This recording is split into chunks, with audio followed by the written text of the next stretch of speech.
Welcome. I'm your host, Dustin, and here we are doing the first SCREAMBOX Essential Picks of the year. Been meaning to do this since the beginning of the year, but a lot of other things have been happening in the background, either personal life, live events, or other scheduled episodes that I have coming out very soon. And there's some really cool announcements coming along for some things that will be happening outside of the podcast. But here we are going to be talking about the first two films that I think are essential and need to be a part of your catalog of films, especially if you're on Screenbox or looking to go on Screenbox. Check it out. So the films I have picked is Attack of the Killer Refrigerator and Horror in the High Desert. Two completely polar opposite films, which I love to do. I try to, mix and match films I think would be either cool to accompany together or for you to just kind of go on a wild adventure. Um, and it's actually pretty good because the first one that we're doing is Attack of the Killer Refrigerator. It's only about 16 minutes. The short film. And another reason why I wanted to highlight it, other than it being a short film and some of the other things that I'm going to talk about with it, is the creators of this are Massachusetts locals. I'm pretty sure they're still in the area over here, and this was I think filmed in 1990 and at least released in 1990. But here we go. We're going to dive right into the synopsis, and for those of you who are new Screenbox Essential Picks, before I start diving into anything, is I'm not dissecting the film. I'm just kind of, going over some highlights or reasons why I think it's good or an essential pick for you to go and watch it, check it out, and say, hey, at least I've watched it. Some of these may not be for everybody, and I understand that, and that's okay. Art and film is subjective in everybody's own way. And I like to kind of pick things that may not be on anybody's radar because you'll probably look at it and be like, I'm not interested. But I'm hoping I can at least talk you into watching it at least once.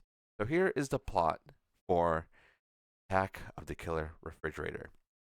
A group of teenagers get drunk and abuse a hapless refrigerator. The machine then goes on a killing rampage, eating the ones who beat him up. So this film is shot on home video.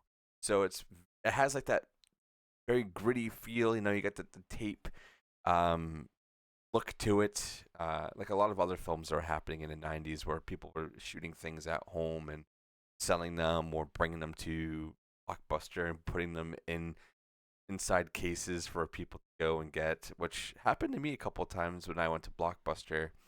They would somebody in my town that would go and they would have a sticker of the film that they were doing, or yeah, a sticker of the film that they were doing. They would put it on a tape, and then they would put it inside some of the clamshells that were in there.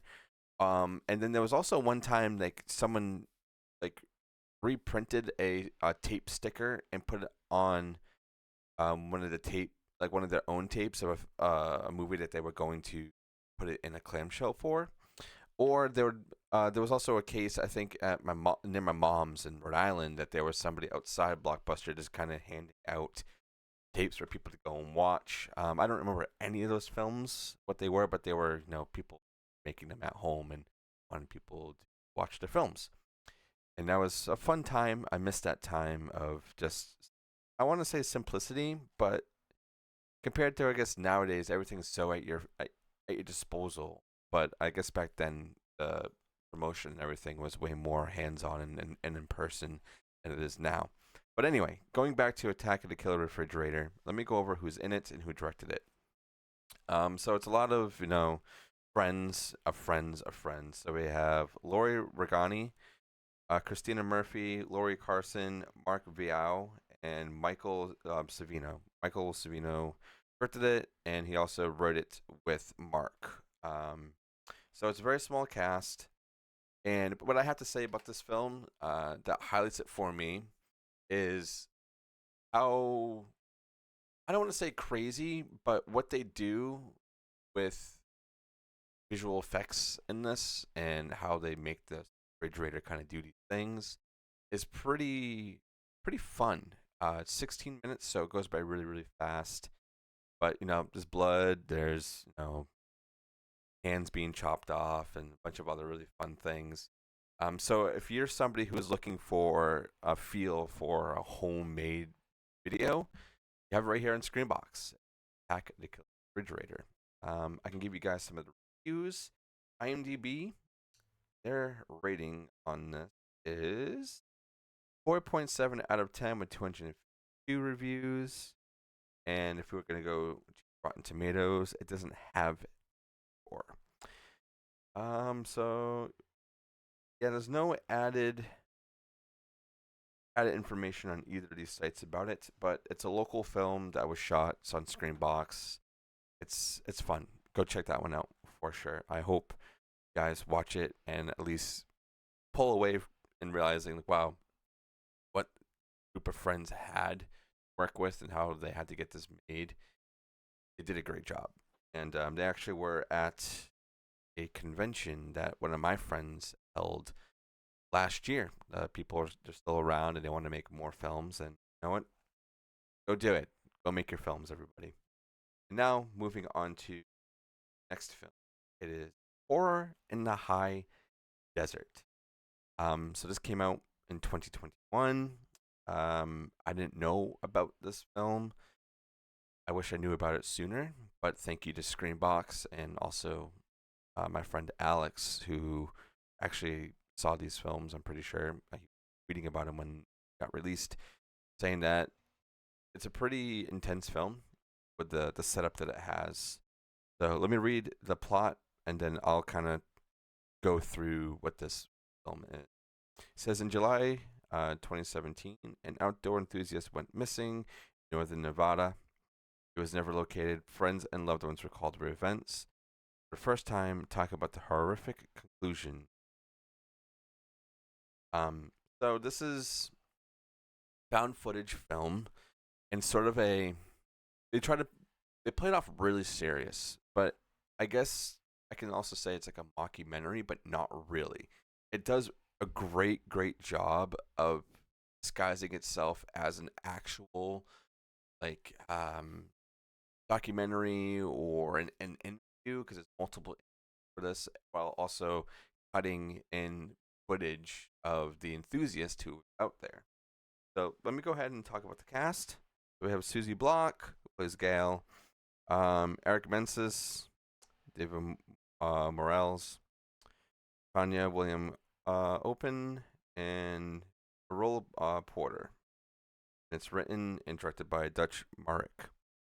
I am probably butchering all these names, as everybody knows I'm awful with the pronunciation of a lot of things, especially names. But it's really fun. The build-up is good.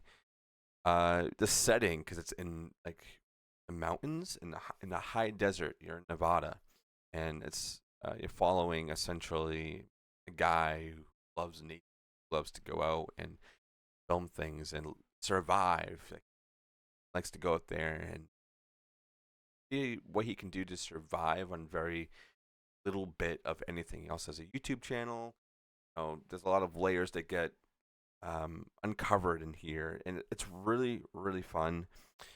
And if you're a fan of found footage, which a lot of us horror fans are, especially over the last like 2 or 3 years, with how much found footage has been coming out or being resurfaced or rediscovered or never seen before, and be like, wow, I haven't seen this film before.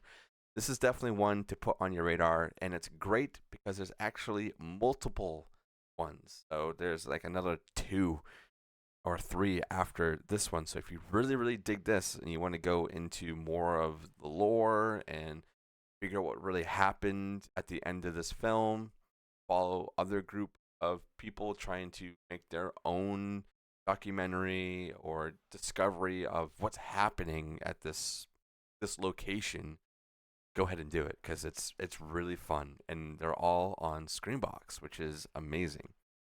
So let me go ahead and go into ratings. We have For IMDb, it's a 5.4 out of 10 with almost 4,000 reviews, which is pretty damn good. And then Rotten Tomatoes. I'll also see if there's any added information. There's no tomato meter, but it does have one review.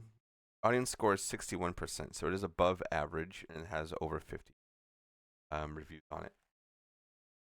So, yep, it originally started streaming on May 2nd, 2021, which I imagine it was probably like on Netflix or some other streaming service that was starting to take off back then. And the runtime is 1 hour and 22 minutes. And there's no talks of budget or anything like that. Go support films like these, especially the Attack of the Refrigerator, because there's people out here who try real hard to make films, and as you can see after you watch Attack of the Refrigerator, that you can make it. You can get on these services. You can go out and create a classic with barely any resources, as long as you have something that's entertaining, it keeps you there, and you're not overstaying your welcome. And that's exactly what Attack of the Refrigerator is. And then also on the other side, found footage. You know, people love found footage. As long as you have a great storyline to go through it and a pretty compelling ending, and want you to have more, exactly what War in the High Desert did. 3 other films after this one, and I think I have one more I have to watch, and I'm invested. I will say that I'm very invested. But go put these ones on SCREAMBOX or come over to SCREAMBOX, check them out. These are all worth your time, I promise, and they will, add a little bit more to your catalog of films, and go tell other people to go and watch these, and recommend them, talk to friends about them, and be like, hey, did you watch this one yet? And then go ahead and talk to them about it. That's the one thing I love about film, and I guess in the same way, games as well, but way more with film, especially horror, is how excited you get talking about these films and be like, dude, did you see that crazy shot? Or did you see, oh, dude, did you watch Attack of the Killer Refrigerator and see how that chick's arm got chopped off in that fridge? That was sick, man. It's just so fun to have a community or just a couple of friends to go chat about these films, and I'm hopefully doing a great job of conveying my thoughts and feelings towards films, especially when I review them, or even in series SCREAMBOX Essential Picks, that you all can go and be like, you know what, he picked good. But go ahead, let me know in the comments what you guys thought about these films after you've watched them, or if you've already seen them, go ahead and let me know what you think. Have these been on your radar for a while? Have you just been waiting for an opportunity to go and watch them, or wait for someone to tell you to go and watch them? Let me know down below. But next week there's going to be a lot of SCREAMBOX Essential Picks coming out. I think I'm planning on 2, so it's going to be great. There will be a movie review going out this week as well. But thank you all so much for being here and tuning in to this show. I do apologize of how slow I have been at getting episodes out and picking films to add to the Essential Picks. There's been a lot going on in the background of my personal life, a lot of changes. So please bear with me, but this year is going to be great. Thank you guys so much for being here. I'll catch you next one.